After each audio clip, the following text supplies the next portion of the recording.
I'm John Whyte. I'm a physiatrist and an experimental psychologist, and I'm the director of the Moss Rehabilitation Research Institute.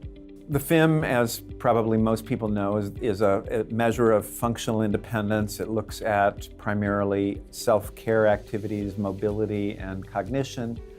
It was really designed for an inpatient rehabilitation population, and it's pretty good for showing the types of changes that occur over a few weeks in inpatient rehabilitation. When we apply the FIM to very severe patients with very severe brain injuries soon after rehab admission, a pretty large proportion of them get the lowest possible score.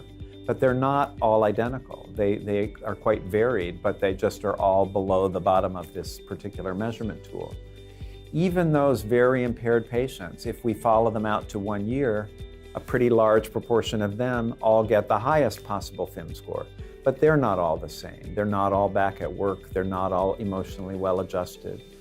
So we have this measurement tool that lumps people together in the beginning and lumps people together at the end and really only differentiates them and spreads them apart during the middle phase. And we need a single yardstick that can distinguish among people all the way from the earliest to the latest point.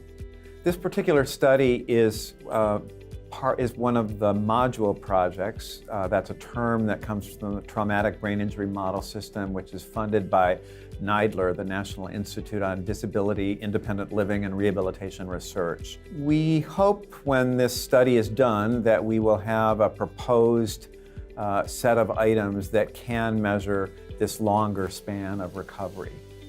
I suspect, since this study will have only been done on probably somewhere under 250 subjects, that people won't be ready to just go out and use that tool in large, important studies as the next step. I think probably we'll need to do a study similar to this one, but with a larger and more heterogeneous set of patients, just to prove that the measurement technique itself is solid and precise. But once we're able to adequately show that the tool measures what it's supposed to measure, then I would expect to see people start to adopt it in various kinds of clinical trials or observational recovery studies.